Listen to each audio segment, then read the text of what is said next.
तो मूवी की शुरुआत में हमें 2067 की अर्थ दिखाई जाती है। इस टाइम पर अर्थ पर क्लाइमेट चेंज होने की वजह से सारे पेड़ पौधे खत्म हो गए थे, जिस वजह से अर्थ पर ऑक्सीजन लेवल 0 हो गया था।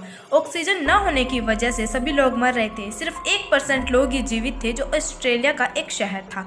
ये लोग इस वजह से जिंदा थे क्योंकि ये लोग आर्टिफिशियल सिंथेटिक ऑक्सीजन यूज़ कर रहे थे।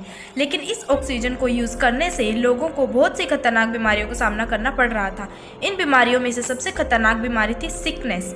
यहाँ पर सीन शिफ्ट होता है और हम मूवी के मेन कैरेक्टर इथेन को देखते हैं, जिसकी वाइफ जेनेथी भी इस बीमारी से इफेक्टेड थी। एक दिन इथेन अपनी वाइफ को बेस्ट क्वालिटी ऑक्सीजन देने की कोशिश कर रहा था, क्योंकि इस समय उन्हें ऑक्सीजन के लिए बहुत ज़्यादा पैसे पे करने पड़ रहे थे। ऑस्ट्रेलिया के जितने भी लोग बचे हुए थे वो सब क्रॉनिक कॉल कॉर्पोरेशन की वजह से बचे हुए थे। ये एक ऐसी कंपनी है जो आर्टिफिशियल ऑक्सीजन बनाती थी और इस कंपनी की CEO मिस रेगिना थी।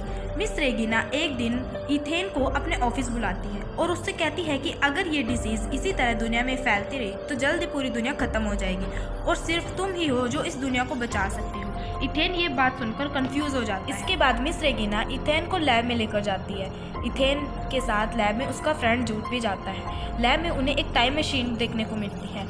मिस रेगिना उन्हें बताती है कि ये टाइम मशीन मिस्टर रिचर्ड ने इन्वेंट की थी, जो कि इथेन के फादर थे, और वो इथेन को बताती है कि इस मशीन को बस तुम ही ऑपरेट कर सकते हो, क्योंकि इस मशीन का एक पार्ट वॉच में है जो तुम्हारे फादर ने तुम्हें दी थी।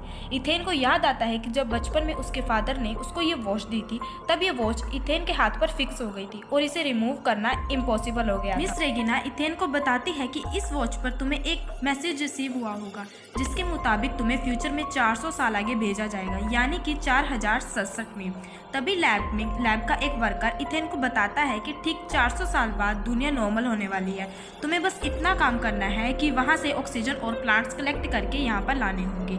लेकिन इथेन फ्यूचर में जाने से साफ मना कर देता है, क्योंकि उसके वाइफ की हालत ठीक नहीं होती। लेकिन साइंटिस्ट को लगता है कि अगर इथेन फ्यूचर में जाकर ऑक्सीजन और प्लांट्स को ले आए तो वो वापस से सब कुछ ठीक कर सकते हैं। ये सभी बातें इथेन अपने दोस्त जूट को बताता है और जूट भी उसे फ्यूचर में जाने के लिए कहता है, लेकिन इथेन मना कर देता है। कहता है कि वो अपने डैड की तरह नहीं बनना चाहता, क्योंकि उसके डैड भी उसको और उसकी मॉम को एक्सपेरिमेंट के लिए छोड़कर चले गए थे। जूट उसको समझाता है कि उसकी वाइफ को वापस से नॉर्मल करने का बस एक यही तरीका है कि वो फ्यूचर में जाकर सबकी हेल्प करे, जिससे यहाँ का एनवायरनमेंट भी ठीक हो जाएगा, नहीं तो उसकी वाइफ को बचाना इम्पॉसिबल है। जब इथेन घर जाकर ये सभी बातें अपनी वाइफ को बताता है तो उसकी वाइफ भी ना चाहते हुए उसे फ्यूचर में जाने के लिए कहती है, ताकि वो सभी लोगों की लाइफ नॉर्मल कर सके। इथेन इसके बारे में बहुत सोचता है, तो वो मिस रेगिना के पास जाकर बोलता है कि मैं फ्यूचर में जाने के लिए रेडी हूँ, लेकिन एक शर्त पर। वो कहता है कि अगर मैं फ्यूचर से ऑक्सीजन ले आता हूँ तो आप सबसे पहले मेरी वाइफ को ठीक करें। मिस रेगिना ये शर्त मान लेती है और इथेन को फ्यूचर में भेजने की तैयारी करती है, जहाँ लैब में इथेन को एक सूट दिया जाता है, जिसको पहनकर इथेन रेडी हो जाता है। जाने से पहले इथेन साइंटिस्ट से आगे का प्लान पूछता है। किसी का कोई जवाब नहीं आता, क्योंकि किसी को भी कुछ पता नहीं होता कि वहाँ पर क्या होगा और वो वापस भी आ पाएगा या नहीं। इथेन वो सूट पहनकर रेडी था, तभी साइंटिस्ट उसे एक AI डिवाइस देते हैं, जिसका नाम आरकैप था, जो कि इथेन को पास्ट से कनेक्ट करने के लिए था। Then Ethan finally time machine की वजह से फ्यूचर में चला जाता है। अब इथेन जैसे ही फ्यूचर में जाता है, हम देखते हैं कि इथेन घने जंगलों से घिरा रहता है और फ्रिक्शन की वजह से उसके सूट में आग लग चुकी थी। तभी इथेन वो सूट उतारता है और अपने आसपास फ्रेश एयर और ब्यूटी ऑफ नेचर एंजॉय करता है। जैसे ही वो थोड़ा आगे मूव करता है, वैसे ही उसे वहाँ पर एक स्केलेटन दिखाई देता है, जिसके हेड पर गन के बुलेट का निशान था।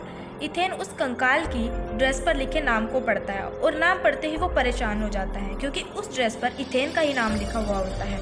वही इथेन उस कंकाल के पास एक डिवाइस देखता है, जो same to same A1 device की तरह होता है, जो साइंटिस्ट ने उसे दिया था। इसके बाद इथेन कंकाल के हाथ में सेम वही घड़ी देखता है जो उसके हाथ में भी थी, बट उसकी वॉच में बस लाइट का फर्क था। इथेन की वॉच में रेड तथा स्केलेटन की वॉच में ग्रीन लाइट जल रही थी। इथेन ये सब देखकर घबरा जाता है और उसे बहुत ज़्यादा भूख लग रही थी, और तभी उसको जंगल में कुछ बेरीज दिखाई देती हैं, जिसको वो खा लेता है, जिसकी वजह से उसकी तबीयत बहुत ज़्यादा ख़राब हो जाती है और वो बेहोश हो जाता है। इस इंसिडेंट के बारे में A1 डिवाइस से पास्ट के साइंटिस्ट को पता चल जाता है और वो तभी वहाँ पर उसके दोस्त जूट को भेज देते हैं और इथेन को वो मरने से बचा लेता है। अब इथेन इथेन और जूट साथ में इस मिशन पर निकल जाते हैं। कुछ दूर चलते ही वो एक दरवाज़ा देखते हैं जिसके पास भी वही स्केलेटन था जो इथेन ने पहले देखा था। तभी डोर के पास से एक रेड लेज़र लाइट निकलती है और इथेन की आंखें स्कैन करती हैं। आंखें स्कैन करते ही डोर ओपन हो जाता है। डोर ओपन होते ही दोनों अंदर चले जाते हैं और सेम वही टाइम मशीन और लैब वहाँ पर देखते हैं।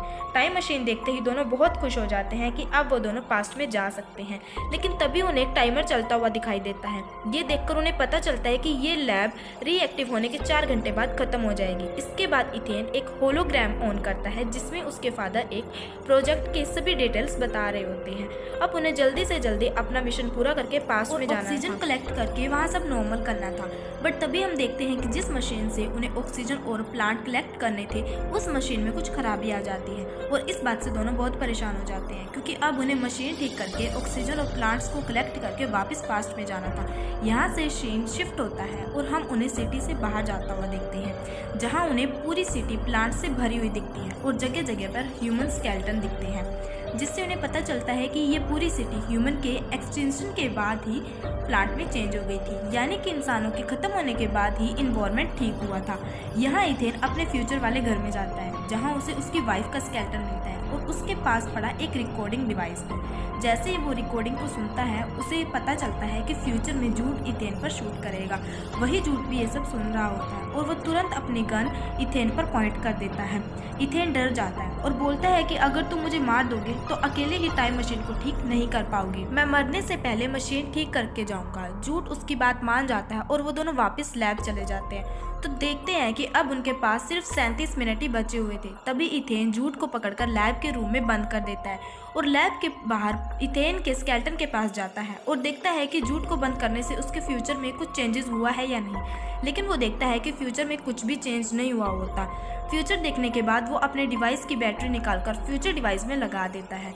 फ्यूचर डिवाइस में एक वीडियो प्ले होती है जिसमें वो देखता है कि जूट ने ही उसको मारा है और तभी वो लैब के होलोग्राम ऑन करता है जिसमें उसके फादर बताते हैं कि वो जो भी इन्वेंशन करते थे वो सब लोगों की भलाई के लिए होता था और ये टाइम मशीन भी उन्होंने इसीलिए इन्वेंट की थी।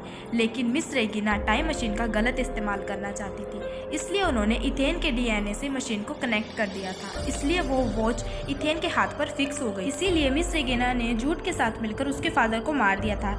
ये देखकर इथेन बहुत ज़्यादा डिसअपॉइंटेड हो जाता है क्योंकि वो जिसको अपना बड़ा भाई समझता है उसने ही उसके फादर को मारा था। तभी इथेन को ये रियलाइज होता है कि वो आज तक अपने फादर को गलत समझता था।